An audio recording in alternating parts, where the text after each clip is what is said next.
I use a bullish pin bar and a bearish pin bar candle. So this together, that is one candlestick because they are both pin bar. Then the second one I use is an engulfing candle. So let's talk about pin bar candlestick. Now this is a typical candlestick. On this pin bar candle, you have a body. First, you have the opening. So on this my pin bar, you have the opening of the. After the opening, what happens is immediately price open, sellers drive the price from the opening all the way to the downside. So sellers in this scenario took the price from the opening and bring it to the downside. Then afterward, buyers again push the price back to the opening of that candle,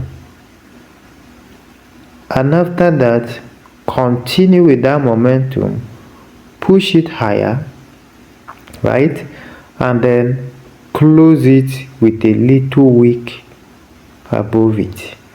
So this is just what happened on this particular candlestick, as you can see. So this candlestick is a fight between the buyer and the seller, and in this battle buyers won, and that is how we have this pin bar. So you can see that on this shade of a hammer there is a pin. So a qualified pin bar, when we say the pin bar is qualified, the pin, which is this is a part of the candle we are referring to a pin. All of this zone is what we are calling the pin, right? All of this is the pin of the candle. You can call it wick. So all of this, it must be 2 times the body. So this is the body, this is the body.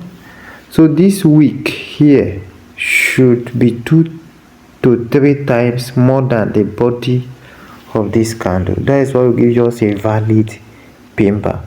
Now the color is not important. What matters is understanding the formation. And then now in this scenario, this is a bearish pin bar. On this bearish pin bar, price open here.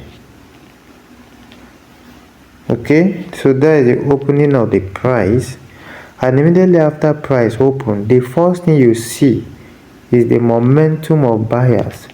Buyers step in and took price all the way to this side, and immediately buyers did that, sellers came back again and drove price all the way to this point, and then the price closed here. So you can see the close of the price, and it is this action that produced the pin that you are seeing. And just as I've defined earlier, the wick must be 2 to 3 times the body.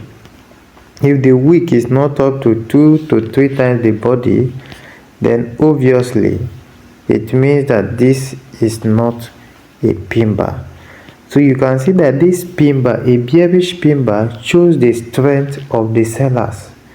That is why the wick is almost 3 times of this body, while a bullish pin bar shows the strength of the buyers.